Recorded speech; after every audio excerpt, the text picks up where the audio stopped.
रघु के घर में पिछले 1 हफ्ते से खाना नहीं बना था।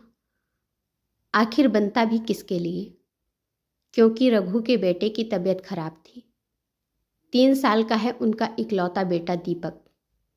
पिछले 1 महीने से माँ बाप दोनों अपने बेटे दीपक को लिए दर दर भटक रहे थे।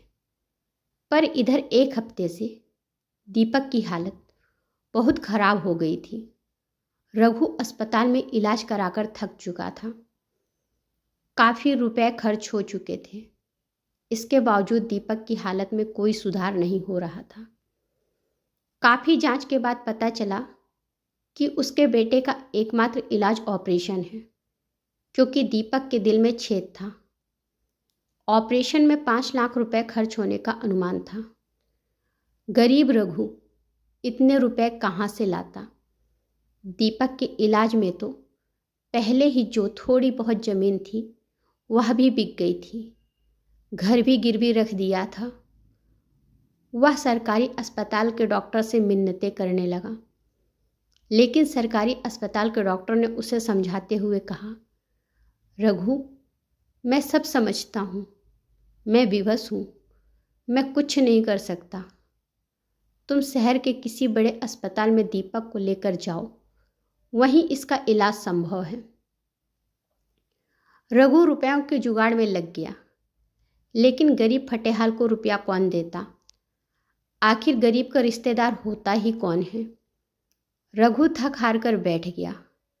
आखिर में रघु ने अपने बच्चे के इलाज के लिए घर भी बेच दिया। मजबूरी का लाभ उठाया घर खरीदने वाले ने। इधर उसके बेटे की तबीयत और ख़राब हो गई। वह बचे कुचे पैसे को लेकर शहर के बड़े अस्पताल में गया। फीस के नाम पर ही मोटी रकम वसूल ली गई। डॉक्टर ने देखते ही कहा, इसकी हालत बहुत ख़राब है, जल्द ऑपरेशन करना होगा, अन्यथा इसको बचाना मुश्किल हो जाएगा। शीघ्र रुपए की व्यवस्था करो। यह सुनते ही रघु और उसकी पत्नी सन्न रह गए। दोनों बच्चे को जमीन पर लिटाकर डॉक्टर के पैरों पर गिर गए।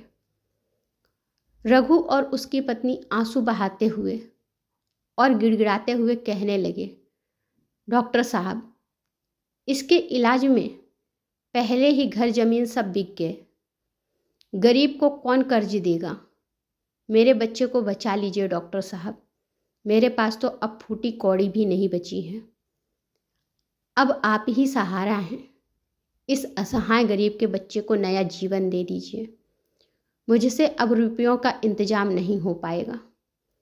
यह सुनते ही डॉक्टर भड़क गया और बोला, यहाँ बिना पैसे का इलाज संभव नहीं है।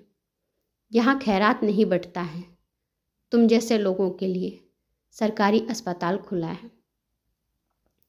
बच्चे को उठाओ और यहाँ से दफा हो जाओ। रघु और उसकी पत्नी बच्चे को उठाकर बाहर जाने लगे। रघु बच्चे को एकटक निहार रहा था और बच्चे ने सदा के लिए अपनी आंखें मूंद ली। उसकी पत्नी दहाड़ मारकर रोने लगी। रघु पत्थर का बुत बना सोच रहा था, क्या मानवता मर गई। क्या धरती के भगवान इतने निर्दयी होते हैं। इंसान की जिंदगी की कीमत रुपयों से आंकी जाती है, या फिर गरीब के बच्चे को जीने का हक नहीं। वह अपने आप को कोसते हुए ईश्वर से कह रहा था, कैसा है तेरा यह संसार भगवान। इससे अच्छा तो मैं बेऔलाद ही रहता। रघु और उसकी पत्नी अपने बच्चे को सीने से लगाए सड़क पार कर रहे होते हैं। होश तो उन्हें वैसे भी नहीं रहता। इतने में एक बेकाबू ट्रक आता है और दोनों पति पत्नी को कुचलते हुए निकल गया। आज इस मतलबी दुनिया को तीनों ने अलविदा कह दिया, और साथ में इंसानियत ने भी। इस कहानी में लाइक और सब्सक्राइब नहीं चाहिए, बस ज़रूरतमंदों की मदद करने का भाव चाहिए। धन्यवाद।